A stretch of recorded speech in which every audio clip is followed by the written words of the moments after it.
جن لوگوں کے پاس ہے، اس سے کون سے مراد ہے؟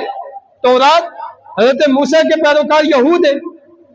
زبور بھی بنی اسرائیل ہے، اور انجیل حضرت عیسیٰ علیہ السلام پر نازل ہوئی، جن کو آج کی دنیا میں ہے تو بنی اسرائیل کا حصہ لیکن عیسائی دنیا ہے۔ اب یہ تینوں فرقے کتابیں ان کے پاس موجود ہیں، ان کتابوں کی تعلیمات کی وجہ سے ان کے سامنے بڑا واضح تھا کہ ہمارے سامنے محمد رسول اللہ کی ذات اقدس حق ہے اور 100% نبی ہے اور آخری نبی ہے، اس لیے کہ تورات میں بھی رسول اللہ کی واضح نشانیاں اور تعلیمات موجود تھی،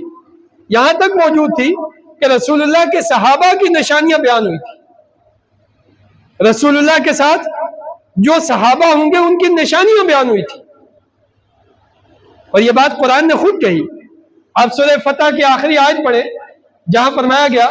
کہ محمد رسول اللہ، محمد اللہ کے رسول ہیں،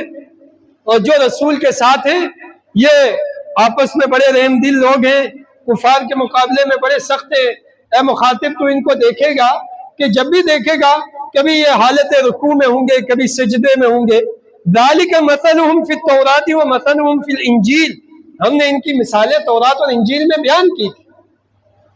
یہی وجہ ہے کہ حضرت سلمان فارسی نے ان کتابوں کی روشنی میں علم حاصل کر رکھا تھا، جب رسول اللہ صلی اللہ علیہ وسلم کے آس پاس آپ کے صحابہ کو دیکھنے لگے تو وہ نشانیاں نظر آتی تھی جو تورات اور انجیل میں صحابہ کی نشانیاں بیان ہوئی۔ بہرحال نتیجہ یہ ہے کہ قرآن کہتا ہے یعرفونہ کما یعرفون ابناءہم، یہود نصارہ یہ آپ کو، آپ کے نبی انہیں کو ایسے جانتے ہیں جیسے یہ اپنے بیٹوں کو پہچانتے ہیں، یہ ایسے آپ کی نبوت کو جانتے ہیں، اس لیے کہ ان کے پاس تورات کا علم ہے، زبور کا علم ہے، انجیل کا علم ہے، تو یہ آپ کی نبوت کو ایسے پہچانتے ہیں جیسے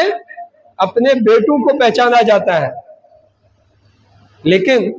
ان فریقا منہم لا یکتمون الحق، اس کے باوجود ان میں ایک فرقہ، ایک بڑی جماعت ایسی ہے لا یکتمون الحق، جو حق کو چھپاتے ہیں۔ یہ سبق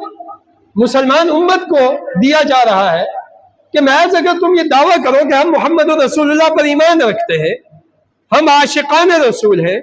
ہم محبان رسول ہیں، ہم اللہ کی کتاب پر ایمان رکھتے ہیں، لیکن اس کے بعد اللہ کی کتاب کے ساتھ رویہ یہ ہو کہ اسے پڑھنے کا ٹائم نہیں،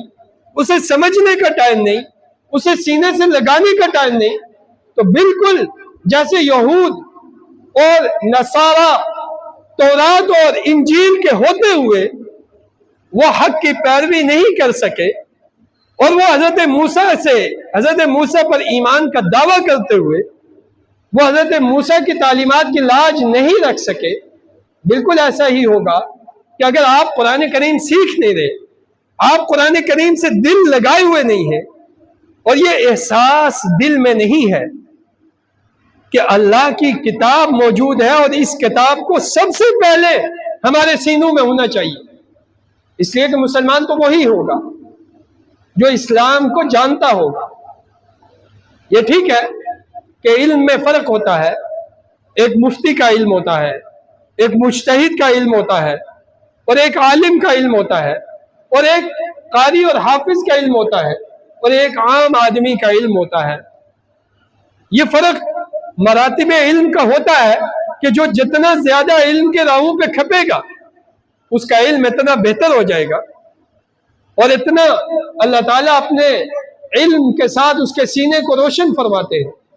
اور اللہ تعالیٰ ہدایت کے راستے اس کے سینے پہ کھول دیتے ہیں جو جتنی محنت کرتا ہے۔ لیکن ایک بنیادی تعلق جو اس بات کی عکاسی کرے کہ میرا قرآن سے تعلق ہے، وہ یہ ہے کہ قرآن کریم کا ایک حصہ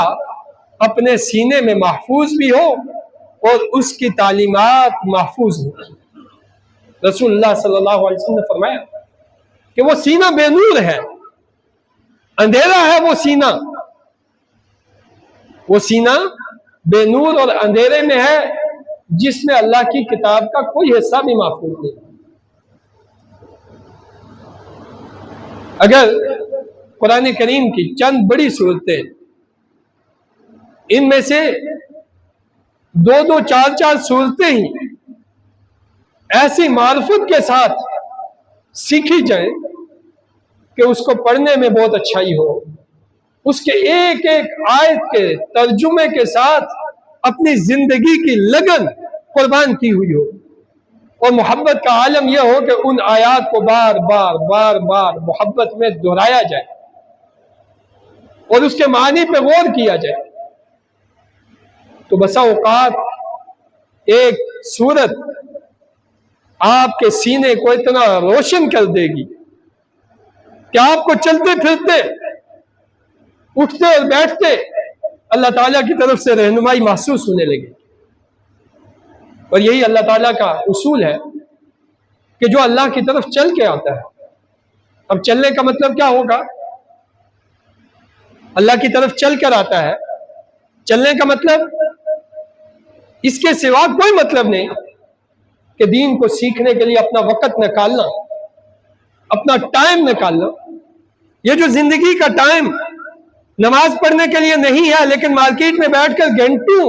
گپ شپ میں ضائع کرنے کے لیے موجود ہے، قرآن پڑھنے کے لیے ٹائم نہیں ہے، مگر فلموں اور ڈراموں کو دیکھنے کے لیے گھنٹوں کا ٹائم موجود ہے۔